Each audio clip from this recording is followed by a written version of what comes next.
নমস্কার বন্ধুরা, ব্যালকনি বোটানিস্টে সকলকে স্বাগত। শুভ শারদীয়ার শুভেচ্ছা এবং শুভকামনা সকলের জন্য। আজ আমি নতুন একটি ভিডিও অর্গানিক কীটনাশক বানাচ্ছি। দেখুন, দোকান থেকে আমি তামাক পাতার যে ডাটা, ফেলে দেওয়া যে ডাটা, ওগুলো কিনে নিয়ে এসেছি। সেই দিয়েই বানাবো আমার গাছেদের জন্য কীটনাশক, একদম জৈব পদ্ধতিতে। দেখুন, ডাটিগুলোকে আমি ভালো করে কেটে নিচ্ছি ছোট ছোট করে। সব একই মাপের হয়নি, এই যে বালতিতেও রেখে দিচ্ছি কেটে কেটে।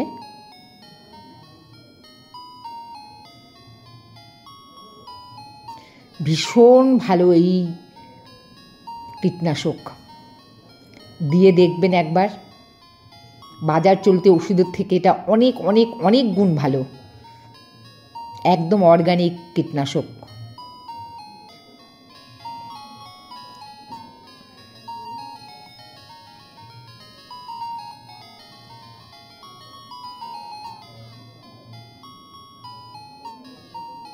দেখুন, জল দিচ্ছি।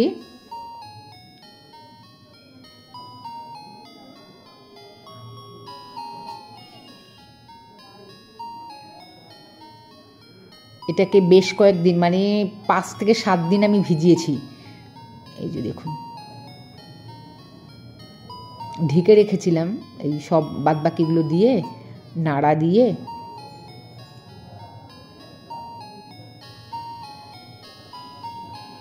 ঢেকে রেখে দিতে হবে।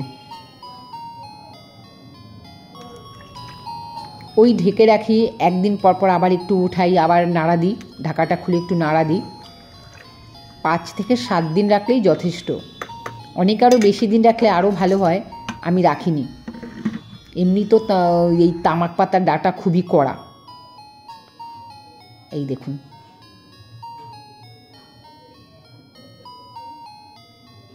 একটু বেশি দিন রাখলে আরও ভালো হয়, কিন্তু আমি তো তা রাখিনি। আমি 5 থেকে 7 দিনের মধ্যেই সাধারণত রাখি।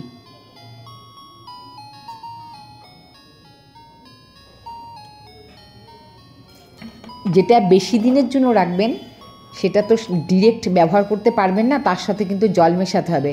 ধরুন 1 কাপ নিলেন, তার সাথে 1 লিটার জল মেশালেন, কিন্তু আমি তো সেটা করি না। আমি যার জন্য 5 থেকে 7 দিন রাখি বলে আমি আর জল মেশাই না।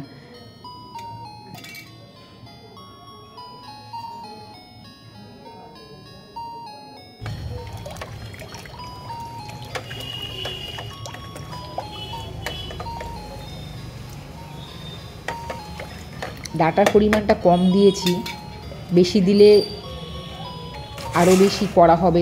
তাহলে জল তো মেশাতেই হতো, এক্সট্রা জল, অতিরিক্ত জল, সেটা আমি বেশি। এই দেখুন, এবার আমি ছেঁকে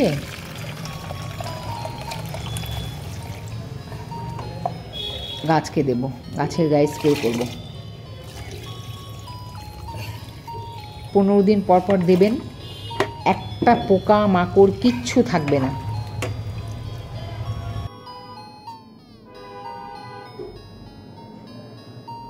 দেখুন,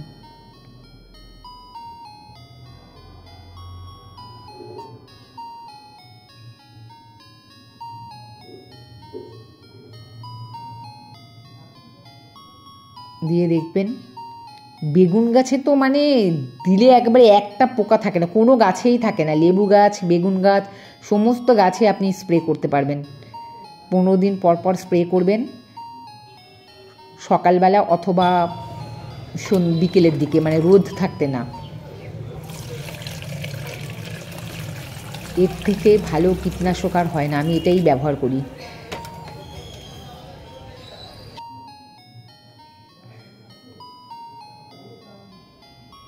আর একটা কথা তো বলতেই হয়, আমার ভিডিও কিন্তু সবাই দেখবেন, সাবস্ক্রাইব করবেন, লাইক করবেন, কমেন্ট করবেন।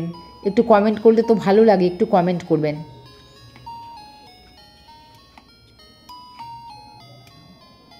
মন্দটাই না হয় করবেন।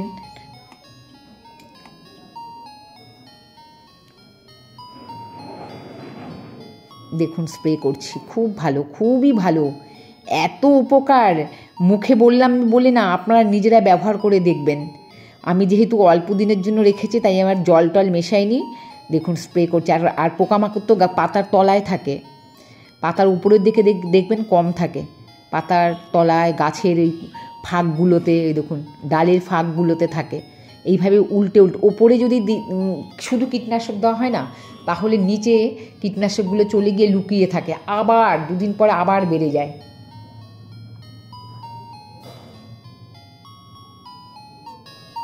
সবসময় পাতার তলায় স্প্রে করতে হয়।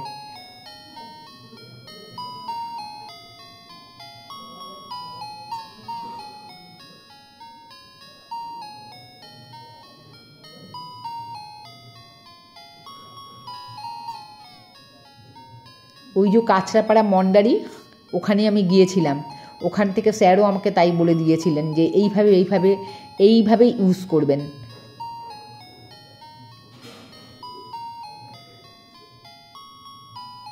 পরিশ্রম তো করতেই হবে, গাছগুলোকে সুস্থ সুন্দরভাবে বড় করতে হলে এইটুকু তো করতেই হবে না।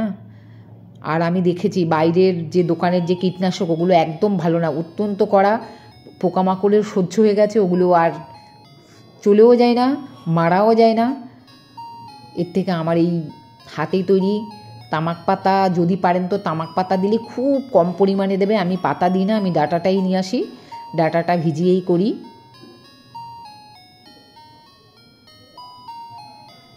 গাছেরও কোনো ক্ষতি হয় না।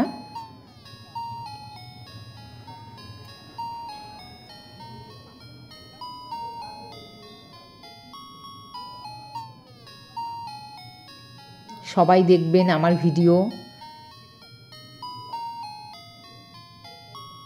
ভালো লাগবে আপনাদের। দেখুন ফুরিয়ে গেছে তো, বোতল থেকে শেষ হয়ে গেছে, আবার আরেকবার ছেঁকে দিচ্ছি। সবাই আমার ভিডিও দেখবেন, পুজোতে আনন্দ করবেন, ভালো থাকবেন, সুস্থ থাকবেন, সবাই আমরা শান্তিতে থাকব, খুব আনন্দ করব। আর একটা অনুরোধ, পশু পাখিদের বিরক্ত কেউ করবেন না। গাছপালার পশু পাখি হচ্ছে আমার প্রাণ, আমার কেন সকলেরই। সবাই ভিডিও দেখবেন, ভালো থাকবেন, সুস্থ থাকবেন, আবারও বলছি, আর এইভাবে গাছেদের যত্ন নেবেন।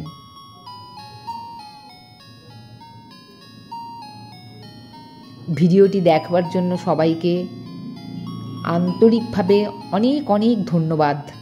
Thank you.